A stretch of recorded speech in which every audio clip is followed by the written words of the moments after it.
ஆமா, நம்முடைய சாபமெல்லாம் அவர் சுமந்ததனால அவர் சபிக்கப்பட்டவர். நம்முடைய சாபத்தை சுமந்து ஆபிரகாமின் ஆசீர்வாதம் நமக்கு வரும்படி இப்படி ஆயிற்று. ஆமென் சொல்லுங்க. ஆமென். இப்படி ஆயிற்று.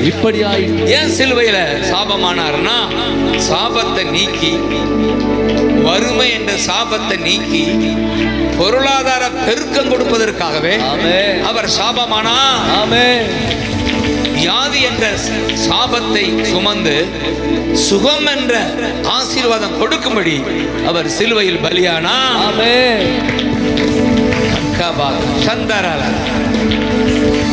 இப்படி ஆயிற்றுன்னு பவுல் சொல்றாரு. எனக்கு எத்தனையோ சாட்சி சொல்லலாம். எனக்கு மிக அறிமுகமானவர். நான் சென்னை போனா அங்கே தங்குவேன். அவ்வளவு தூரம் நமக்குன்னு ரூமை கட்டி போனா தங்குற எப்படி ததையை வச்சிருக்காரு. ஆமை, அது போல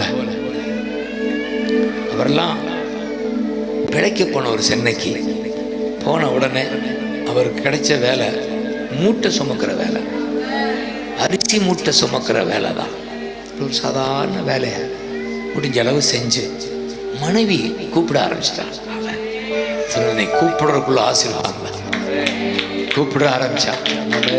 வாயால கூப்பிட்டா, நாவால துதிச்சா, வசனத்தை அறிக்கையிட்டான். ஏசையா,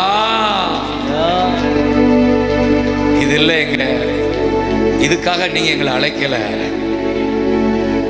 அப்படி ஆரம்பிச்சிட்டா.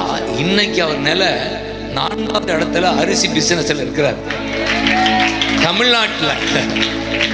தமிழ்நாட்டிலேயே எத்தனாவது இடத்துல நிற்கிறாரு? 4வது இடத்துல.